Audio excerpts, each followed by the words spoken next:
પહેલું સ્વરૂપ પર્વત ગિરિરાજ બાવાનું, 4 સ્વરૂપની જે ચર્ચા આપણે કરી રહ્યા હતા. એક પર્વત સ્વરૂપ, પર્વતાકાર આદિ ભૌતિક સ્વરૂપ. જો આદિ ભૌતિક સ્વરૂપને પણ આમ તુચ્છ, હીન કે સાધારણ નહીં માનવું. ઘણી વાર એમ થાય કે આદિ દૈવિક સ્વરૂપ હોય, હા એનું આરાધન તો કરીએ, પણ સેવા અને પૂજા તો ભૌતિક સ્વરૂપની જ થાય. દૂધ ચડાવવા માટે કોઈ આદિ દૈવિક સ્વરૂપે, ભગવદી સ્વરૂપે ગિરિરાજ બાવાનો અનુભવ નથી થવાનો. આપણે તો શિલાજી સ્વરૂપ ગિરિરાજજીમાં જ પૂજન કરીશું. એટલે સ્પર્શ અને દર્શન તો આદિ ભૌતિક સ્વરૂપ, અને આદિ ભૌતિક સ્વરૂપથી યાત્રા શરૂ થાય અને છેક અનુભવ આદિ દૈવિક સ્વરૂપનો થાય. અને એટલા માટે આદિ ભૌતિક સ્વરૂપને પણ સાધારણ અને તુચ્છ નહીં માનવું. આ બધું આમ નથી, આમ છે. ઘણી વાર વસ્તુ આપણે છે કે આનાથી ઉપર આ, આનાથી ઉપર આ, આનાથી ઉપર આ, એમ ચડતા ઉતરતા ક્રમમાં નહીં જો, આમ ક્રમમાં કે હા પહેલા આનો અનુભવ. આપણા અધિકારને ઉપર કરવાનો છે, એમના સ્વરૂપને નહીં કે આ મોટું સ્વરૂપ, આ નાનું સ્વરૂપ, આ વધારે મહત્તા, નાની મહત્તા, આ નાનું સ્વરૂપ, પેલું મોટું સ્વરૂપ, અને મોટા સ્વરૂપ મોટી કૃપા કરે, નાના સ્વરૂપ નાની, જે આપણી અંદર ઘૂસી ગયું છે ને પેલું લૌકિક, ત્યાં તો આટલું મોટું સ્વરૂપ, તો આટલું મોટું, તારી શ્રદ્ધા કેટલી મોટી છે, સ્વરૂપ કેટલું મોટું છે મહત્વનું નથી. એમ તો તમે ગોકુલ જાઓ, મથુરાધીશના પ્રાગટ્યની સ્થળી, 7 તાળ જેટલા મથુરાધીશ પ્રગટ થયા, અને પદ્મનાભ દાસજીને કહ્યું મારી સેવા કરો. મહાપ્રભુજી બિરાજે છે, મારી સેવા કરો. મહાપ્રભુજી કે મારી ગોદમાં બિરાજો એવા થાવ તો તમારી સેવા કરી, બાકી આ સ્વરૂપની સેવા કલયુગમાં તો સંભવ નથી. અને કહેવાય છે કે મથુરાધીશ મહાપ્રભુજીની ગોદથી થોડી જેટલો ભાગ છે એટલા થઈ ગયા, ગોદમાં આવીને બિરાજે. અને એટલા માટે આપણે ત્યાં વિરાટ સ્વરૂપની મહત્તા નથી, માધુર્ય યુક્ત સ્વરૂપની મહત્તા છે. એ ભલે અંગુષ્ઠ માત્ર જેવા બાલકૃષ્ણલાલ કેમ ન હોય, પણ એ મહાપ્રભુજીના સેવ્ય એમાં પ્રગટ લાલન બિરાજે છે. પ્રગટતાનો ભાવ જે આપણો છે ને, એ જ એમના અનુભવનું કારણ છે. ઠાકોરજીની સાઈઝ કેટલી મોટી છે ને માપવાની કોશિશ ન કરતા,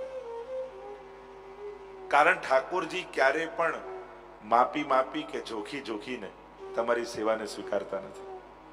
એમ થાય કે આની કટોરીમાં તો 100 ગ્રામ જ દૂધ છે, પેલામાં અડધો લીટર છે, એટલે આના પર વધારે કૃપા કરવાની. માપનું દૂધનું માપ લઈને બેઠા ઠાકોરજી ના, ધોરી કોપય પરમ રસાલા, 7 ઘૂંટ ભર પીજે લાલા. આપણે ત્યાં તો એક કટોરી ધરો અને હસ હસ દૂધ પીવત હે નાથ, લાડલી અચવાય પહેલે ને પાછે આ પગાર. ઠાકોરજી તો એ જ કટોરીનું દૂધ પાન કરીને પણ દાન કરે છે.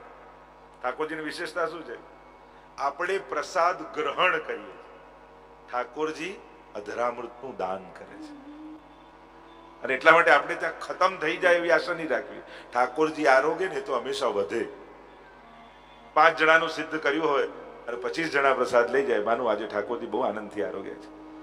નહીં તો લોકો આ મર્યાદા માર્ગની એમ રાજ, આ ખતમ કેમ નથી થતું? તારે ખતમ કરવું છે.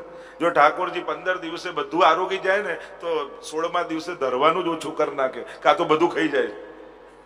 આપણે નેક ભોગ ઘટાડી નાખીએ કે હવે પોસાતું નથી હો, આટલું ધરીએ બધું આરોગી જાય અને કાંઈ પ્રસાદ બચે નહીં તો અમારે પાછું નવેસરથી બનાવવાનું. આપણને ખબર જ હોય છે કે પાછું આવવાનો છે પ્રસાદ, એટલે જેટલા લોકો લેવાના હોય એ માપથી જ બનાવતા હોઈએ. પ્રભુ આરોગી જશે એવું 1 જણનું વધારે માપ કરીને બનાવશે. પૂછ્યું કેટલા પ્રસાદ લેવાના છે? 15 જણા. 15 જણાનું જ ભરજો. તો ઠાકોરજીનો ભાગ ક્યાં ગયો? આપણે એ તો વિચારતા જ નથી. પણ આપણા પ્રભુ જીવ લઈ લે છે, ઠાકોરજી દાન કરે છે. એટલે આપણને એમ થાય કે આપણે સામગ્રી ધરી કે કોઈ બી વસ્તુ ધરી, ખરેખર તો ઠાકોરજી એમાં તમારો ભાવ અંગીકાર કરી એને અધરામત બનાવીને તમને આપે છે. 7 ઘૂંટ પણ દૂધ પીએ ને તો કહ્યું ને, 7 પ્રકારની પ્રેમની અવસ્થાનું દાન ઠાકોરજી કરે. પ્રેમ, આવેશ, પ્રવેશ, ત્રપા, મૂર્છા, સ્નેહ, આસક્તિ આદિ 7 વસ્તુઓનું દાન એક ઘૂંટ લેતા જાય અને ભક્તિનું દાન કરતા જાય. આપણી કોઈ પણ વસ્તુ, સામગ્રી, શૃંગાર ઠાકોરજી જ્યારે ધરે ને ત્યારે ધરીને તદ ભાવનું દાન કરે. આપણે ત્યાં તો કૃપા પ્રાપ્તિનો પ્રકાર જ આ છે. આ તો સ્વામીજીના ભાવ, આ તો યમુનાજીના ભાવ, આ તો ચંદ્રાવલીજીના ભાવ. એટલે કે યમુનાજીના ભાવથી ઝારીજી, એટલે તમે જયારે ઝારીજી ભરી અને પધરાવો બાજુમાં, એટલે યમુનાજી એટલા પ્રસન્ન થઈ જાય કે તે મારો અંગીકાર સેવામાં કરાવ્યો, જ્યાં હું તને આશીર્વાદ આપું છું, આવું સૌભાગ્ય તને પણ પ્રાપ્ત થાય. આપણે ત્યાં લીલા પરિકરની કૃપા પ્રાપ્ત કરવાનો પ્રકાર જ એ છે કે એમને સેવામાં અંગીકાર કરાવો તો એમના આશીર્વાદની પ્રાપ્તિ તમને થાય. એટલે જ એ સામગ્રીના ભાવ બતાવવામાં આવ્યા. અને ભાવ એટલે કેવલ એ જ સખીજનો આરોગાવે એમ નહીં, એ સામગ્રી ભાવની આરોગાવી એટલે એ વ્રજભક્તના આશીર્વાદ તમને મળ્યા, એ વ્રજભક્તની કૃપાના અધિકારી તમે થયા, એવો ભાવ આપણે ત્યાં છે. તો શ્રી ગિરિરાજ બાબાની જે ચર્ચા કરી રહ્યા છે, તો ભૌતિક સ્વરૂપની જે વાત કરું છું આપણે ત્યાં, એટલે જ શાલિગ્રામજી અને ગિરિરાજજીને પુષ્ટાવાનો ક્રમ નથી. કોઈ ગિરિરાજજી પધરાઈને લાવે એમના ઘરે, તો જેમ લાલનને પુષ્ટાવવા પડે છે એમ ગિરિરાજ બાબાને પુષ્ટાવાના ન હોય.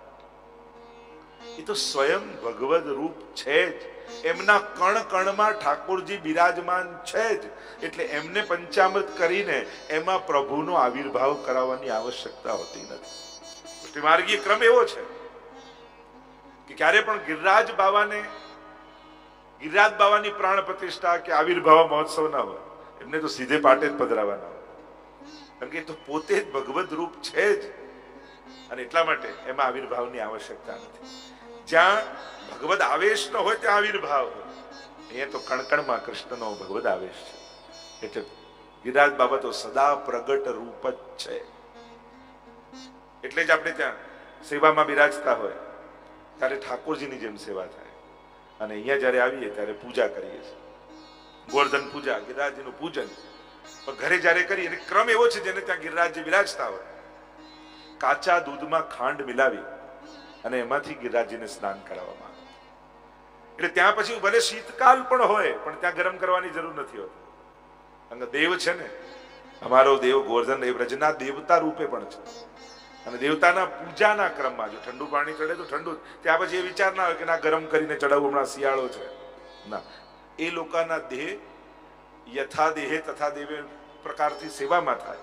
પૂજામાં તો વિધિની જ પ્રધાનતા, એટલે જે વિધાન કરવામાં આવ્યું હોય એ જ પ્રકારે એના ક્રમ કરવામાં આવે. અને એટલા માટે જ જ્યાં જેનું જે વિધાન હોય એનું અતિક્રમણ ક્યારે કરવું નહીં. તમે કોઈ પણ તીર્થમાં જાઓ અને ત્યાંના જે દેવતા, ગિરિરાજજીનો જે ક્રમ હોય એ પ્રમાણે ત્યાં પછી પોતાના ભાવાવેશ કરીને હું આમ કરું, આમ કરું, આમ કરું, યા યમુનાજીનો જે ક્રમ છે એ જ ક્રમ. અને આપણે ન જાણતા હોય તો આચાર્યો પાસે આજ્ઞા લઈ આવે, પણ કોઈ પણ વસ્તુનું અતિક્રમણ કરવાથી, એટલે કે એને ઓળંગવાથી મર્યાદાને એમને શ્રમ પડે છે. એટલે ગિરિરાજ બાબા માટે હંમેશા સાવધાન રહેજો કે ક્યાંય આપણે ગિરિરાજજી હોય, યમુનાજી હોય, બ્રજમંડળ હોય, ભગવત સ્વરૂપ હોય, આપણો ભાવ એમના શ્રમનું કારણ ન બની જાય, એના માટે સાવધાની રાખો.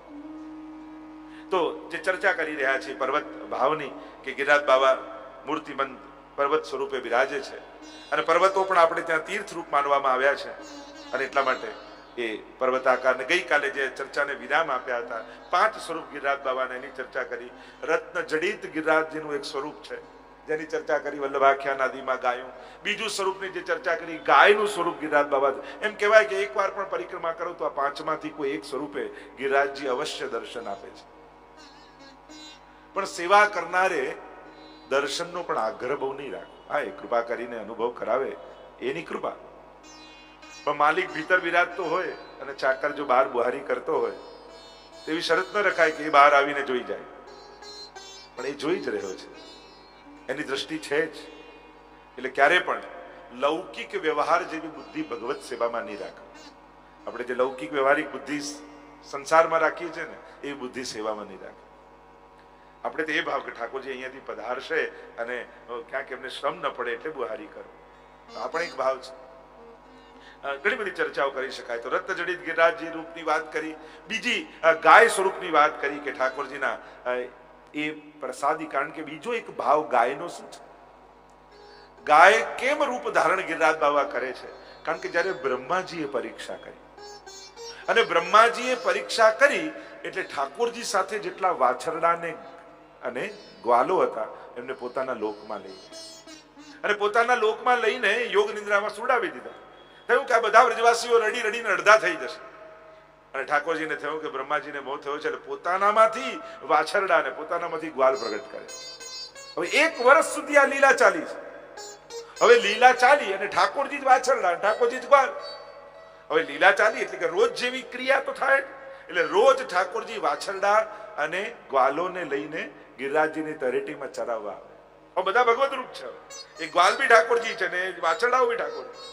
હવે વાછરડા ગિરિરાજજીની તરેટીમાં ઉગેલા ઘાસને ચરે, અને ગાય ચરતી હોય ને પાછળ, એના મોઢામાંથી લાર પડે, અને લાર પડે અને માટી ભીની થાય, એટલે ભીની થાય તો એમાંથી પાછું એ ભીનાશને કારણે એમાં ઘાસ ઉગી જાય.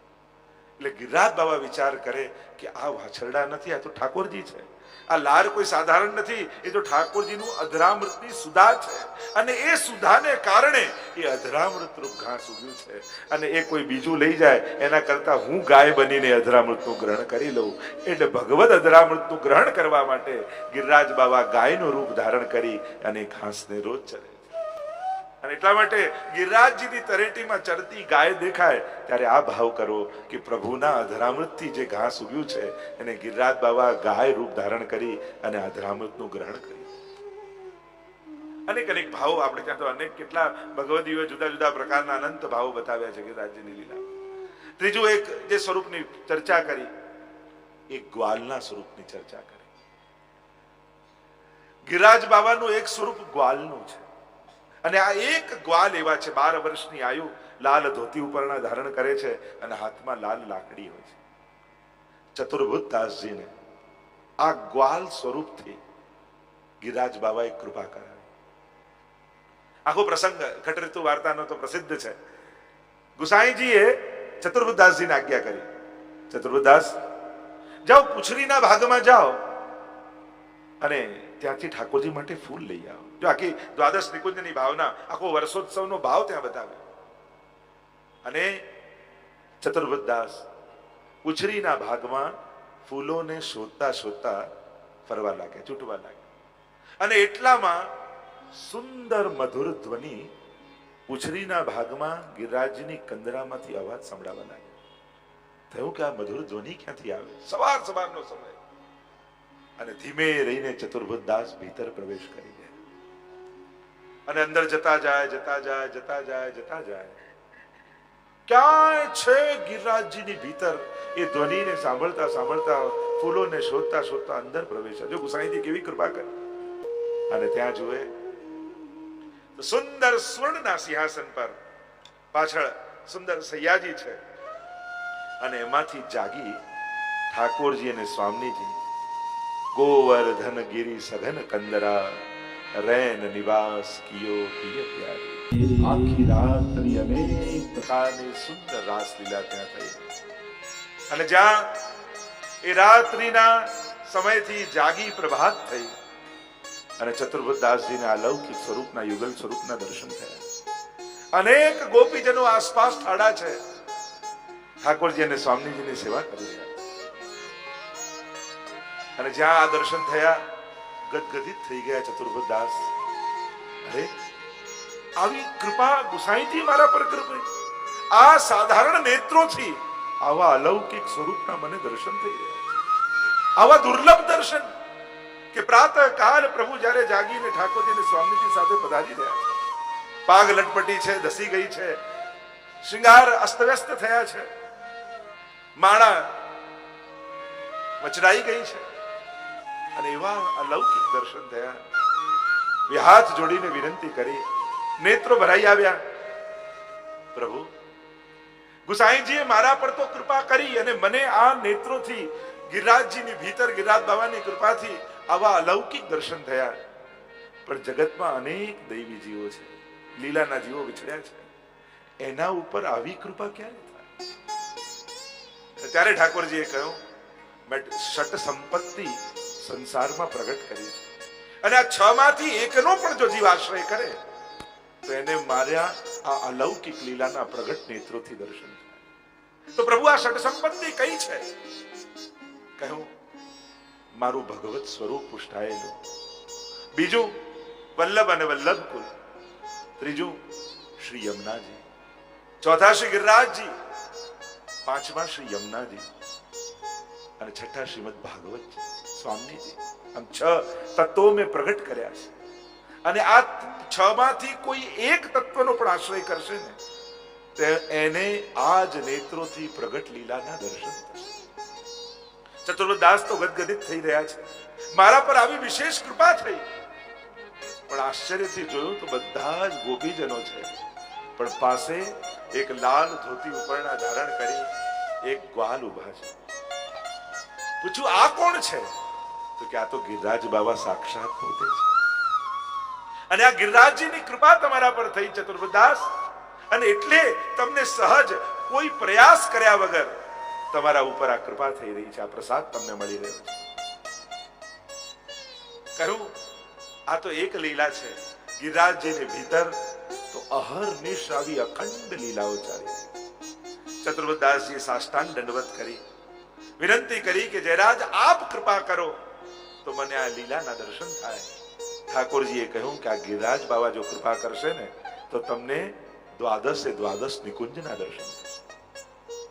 ભીતર ગિરિરાજજીની ભીતર દ્વાદશ નિકુંજ અને 6 ઋતુઓ પ્રગટ બિરાજમાન છે, અને અહર્નિશ અમારા યુગલ સ્વરૂપની ત્યાં લીલા ચાલી રહી છે. આવો ચતુર્બુદ્ધદાસ, અમે તમને લઈ જઈએ. યુગલ સ્વરૂપ ચાલ્યું. ગિરિરાજ બાબાએ હાથ પકડ્યો અને હાથ પકડી અને સૌથી પહેલા સ્વામિનીજી નિકુંજમાં લઈ દ્વાદશ નિકુંજની ભાવના બતાવી. પ્રાતઃકાલનો સમય, મંગળાથી ગોપી વલ્લભ ભોગ સુધીનો સમય. સ્વામીજીની કુંજમાં હાથ પકડીને લઈ ગયા સ્વયં ગિરિરાજ બાબા.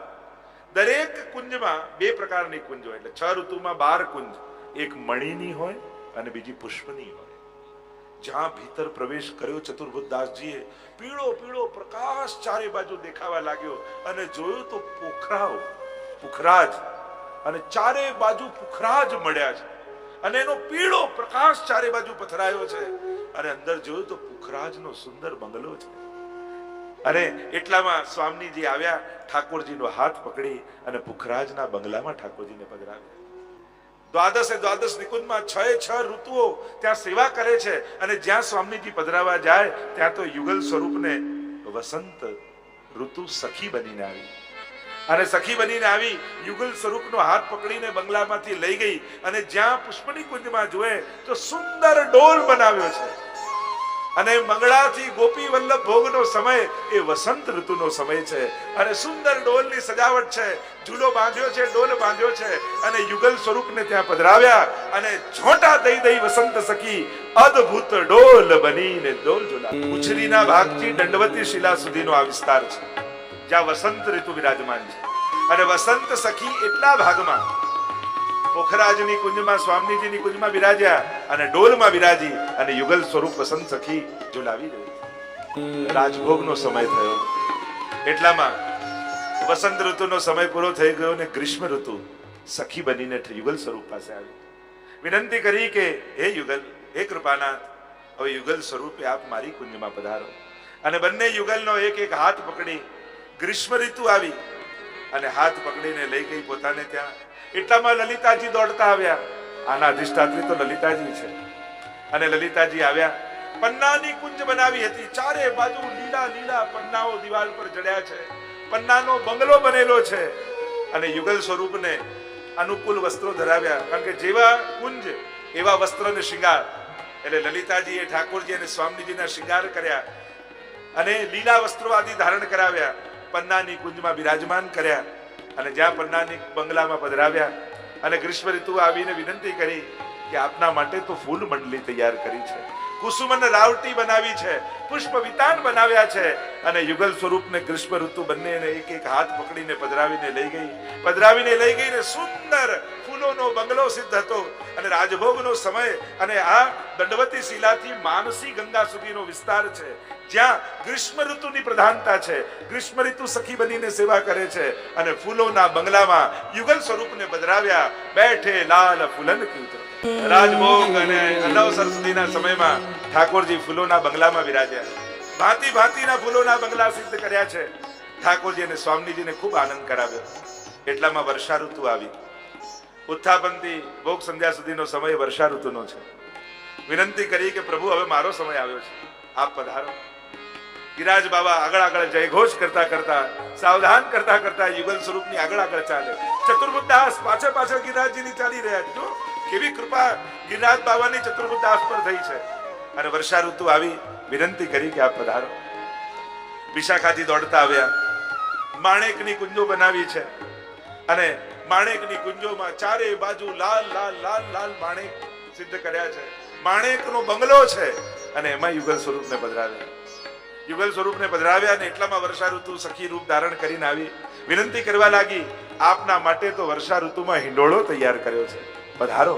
યુગલ સ્વરૂપને વિનંતી કરી અને જેવો મનોરથ, જેવી ઋતુ એવા વસ્ત્ર, એવા શૃંગાર ને એવી જ સામગ્રી. આ ત્રણેય પ્રકાર સેવાક્રમમાં સાથે સાથે ચાલે અને આગળ આગળ ચતુર્ભુજ દાસની સાથે ગિરિરાજ બાબા પધારી રહ્યા છે. એટલામાં વર્ષા ઋતુ ઠાકોરજી અને સ્વામીજીનો એક એક હાથ પકડી અને પધરાવીને લાવ્યા. સુંદર હિંડોળો સિદ્ધ કર્યો છે અને બંને યુગલ સ્વરૂપને ઝૂલામાં પધરાવ્યા, હિંડોળામાં પધરાવ્યા અને છોટા દઈ દઈ ઝૂલત ગોકુલ ચંદ્ર.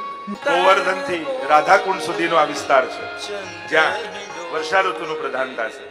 અને જ્યાં વર્ષા ઋતુનો સમય પૂરો થયો, શયન ભોગનો સમય આવ્યો એટલે શરદ ઋતુ આવી. ઠાકોરજીને વિનંતી કરી, સાવધાન કરતા કરતા ગિરિરાજ બાબા આગળ લઠ્ઠ લઈ લાલ ધોતી ઉપરણા ધારણ કરી પાછળ પાછળ ચતુર્ભુજ દાસજી પર કૃપા કરી રહ્યા છે, પાછળ પાછળ ચાલી રહ્યા છે. અને એટલામાં ચંદ્રાવલીજી દોડતા આવ્યા, પ્રભુ હવે મારો સમય છે, કૃપા કરીને મારી કુંજમાં પધારો. અને ચંદ્રાવલીજી બંને યુગલ સ્વરૂપના એક એક હસ્ત પકડી અને પધરાવતા પધરાવતા અંદર આવ્યા. અને જ્યાં પધાર્યા ત્યાં તો ચારે બાજુ હીરા જડેલા છે, શ્વેત પ્રકાશ ચારે ઓર આવી રહ્યો છે. હીરાનો બંગલો છે, હીરાના શૃંગાર ધરાવ્યા, શ્વેત વસ્ત્રો ધરાવ્યા છે, ચારે બાજુ શ્વેત શ્વેત હીરાઓનો પ્રકાશ પથરાયો છે. જેવા વસ્ત્ર એવા સામગ્રી, એવા શૃંગાર, એવી સજાવટ અને હીરાના બંગલામાં વિરાજ્યા. એટલામાં વિનંતી કરી છે શરદ ઋતુએ સખી બનીને, પ્રભુ શરદનો ચોતરો તૈયાર છે, રાસલીલા માટે બધા ગોપીજનો તત્પર થયા છે, આવો યુગલ સ્વરૂપ પધારો અને મહારાસનો અમને અનુભવ કરાવો. અને ઠાકોરજીની સાથે સાથે ગિરિરાજ બાબા, ચતુર્ભુજ દાસ હવે ચંદ્રાવલીજીની નિકુંજમાં પધાર્યા. અને ત્યાં તો શરદનો ચોતરો તૈયાર છે અને અનેક ગોપીજનો તૈયાર છે. મધ્યમાં યુગલ સ્વરૂપ રાસ કરી રહ્યું છે, ચારે બાજુ ગોપીજનો, દ્વે દ્વે ગોપી બીચ બીચ માધો અને રાસ વિલાસ ગહે કર પલ્લવ. રાસ વિલાસ ગહે કર પલ્લવ. શ્રીકુંડ થી ચંદ્ર સરોવર સુધીનો આ વિસ્તાર જ્યાં શરદ ઋતુની પ્રધાનતા છે. જો આ દ્વાદશ નિકુંજ, આ જ ગિરિરાજ બાબાનો વૈભવ છે, આ જ ધન છે, આ જ આપણું ગોલોક ધામ, આ જ આપણી નિકુંજ કે જે દ્વાદશ નિકુંજની પ્રાપ્તિ. એટલામાં શરદ ઋતુનો સમય પૂરો થયો, હેમંત ઋતુનો સમય આવ્યો. અને હેમંત ઋતુ આવી અને ત્યાં યમુનાજી પધાર્યા. અને યમુનાજી વિનંતી કરી કે પ્રભુ પધારો. અને જ્યાં પધરાવવા માટે વિનંતી કરી અને ઠાકોરજી અને સ્વામીજીના એક એક હસ્ત પકડી, કારણ કે હેમંત ઋતુના અધિષ્ઠાત્રી શ્રી યમુનાજી છે. અને યમુનાજી પધરાવીને લાવ્યા. યમુનાજીની નિકુંજ એ સોના ઉપર મીનાકારી નિકુંજ છે. એટલે જ્યાં પધાર્યા ચારે બાજુ દિવાલોમાં સુવર્ણ જડેલા છે અને ત્યાં સુંદર મીનાકારી કરી છે. અનેક પ્રકારના ચિત્રો, અનેક પ્રકારની કોતરણીઓ કરવામાં આવી, મીનાકારીઓ ભરવામાં આવી છે. ઠાકોરજી અને સ્વામીજી કુતૂહલતાથી જોઈ રહ્યા છે અને મીનાકારીનો આખો બંગલો છે. અને યુગલ સ્વરૂપને ત્યાં પધરાવ્યા છે. અને પધરાવ્યા અને ત્યાં હેમંત ઋતુનો ઉત્સવ બનાવી રહ્યા છે. એટલામાં આવીને યમુનાજી વિનંતી કરી, પ્રભુ આપના માટે તો કુંવારો સિદ્ધ કરી રાખ્યો છે અને કુંવારાનો મનોરથ શ્રી યમુનાજીના ભાવનો છે. અને યુગલ સ્વરૂપને પધરાવી પોતાની નિકુંજ જ્યાં ચારે બાજુ ચુંદડીઓ બાંધી છે, ચુંદડીઓની કુંજ સિદ્ધ કરી છે, કુંવારો સાજો છે અને હેત કરી દેત શ્રી યમને વાસ કુંજ. હેમંત ઋતુનો સમય ગયો, શિશિર ઋતુ આવી. શિશિર સખી આવી, આન્યોરથી ગોવિંદ કુંડ સુધીનો વિસ્તાર. પ્રભુને વિનંતી કરી, પધરાવીને લઈને આવ્યા. નીલ મણીની કુંજો છે, ચારે બાજુ નીલો પ્રકાશ, નીલમના બંગલા, નીલમના ખીલોના અને એવા જ વસ્ત્ર શૃંગાર ને સામગ્રી પધરાવ્યા ત્યાં. અને એટલામાં વસંત સખી આવી.